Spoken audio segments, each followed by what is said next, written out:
Now that the yield environment is moderating, do you envisage new lending opportunities for the banks, given that the usual attractive sectors are still facing some risk factors? I feel, even based on the 9-month result that we have seen, we feel that the banks will remain averse to lending to especially the critical sectors. They will continue to explore opportunities within the fixed income market.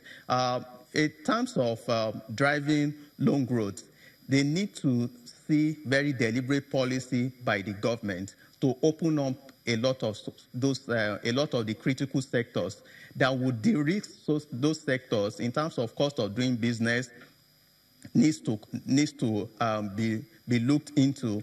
And as such, the banks will be willing to lend because we all know most of them are into business also to make money. There's the corporate governance. You look at your risk management. You cannot lend to a major part of some of these sectors that are still faced with infrastructure challenges. You have to provide your power. A lot of some of these challenges are making most of the banks stay away from lending to the sector. And even as we approach election, there's a lot of uncertainty. So I feel that for the rest of this quarter, that for most of the banks will still slow down in terms of growing their loan books. Based on the results released so far, 9 months result for GT, Zenith, and UBA, you will discover that for most of the banks, in terms of their loan growth, has recorded a decline rather than an increase, because for some of them are just trying to restructure some of those loans. But in terms of the impairment charges, yes, it has reduced significantly because especially the oil and gas sector, we've seen stability in terms of production. You've seen in terms of oil prices have rallied significantly compared to projection. So for most of those loans that ab initio had gone bad, and some of them have been writing back, and most of them are now performing. Now, if I may ask you, Mr. Ibu, is the Nigerian banking sector in trouble? How adequately capitalized is the sector?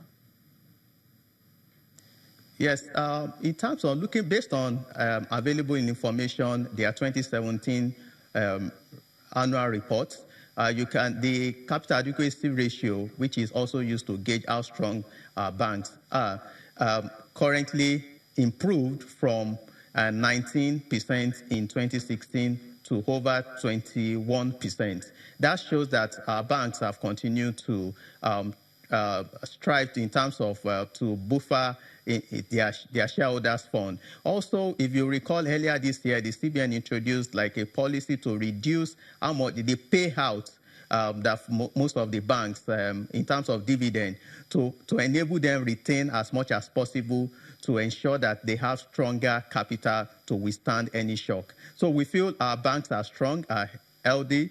In terms of their revenue will remain challenged for the rest of the year. We don't expect to see double-digit growth in terms of the top line. But in terms of the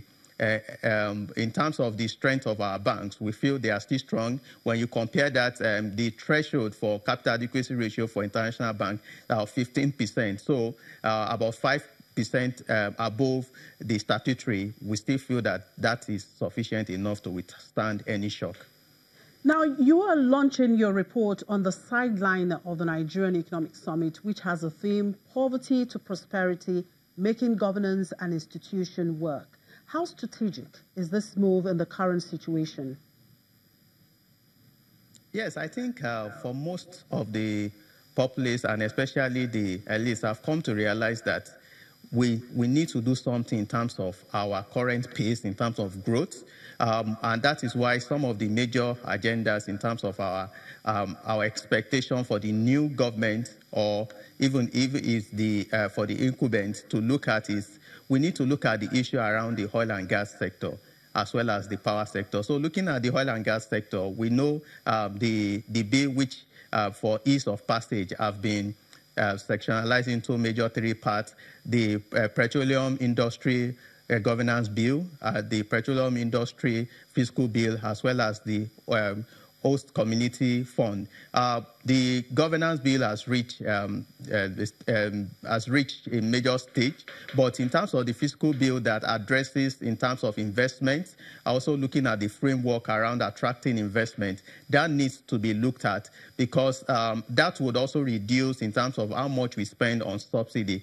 Based on our estimate, using the parallel market rate, subsidy that has been spent this year will be about 1.5 trillion.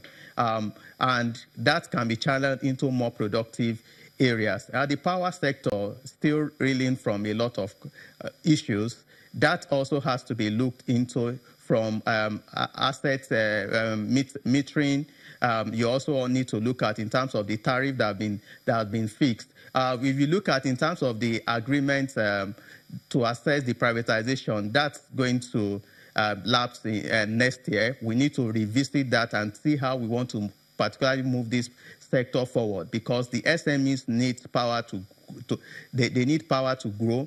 And for most of the businesses, even if you look at the banks that we're discussing, when you look at the value, the amount they spend on purchase of diesel is also significant. That can be channeled into other productive areas. So looking from the NESG, for poverty to prosperity, they're also trying to see what can the government do to see that we return to that growth rate of about 6 or 7%. Yes, it looks very ambitious, but it may just take, it requires for us to take deliberate effort in most of these sectors that have been like a clock in the wheel, does not allow productivity.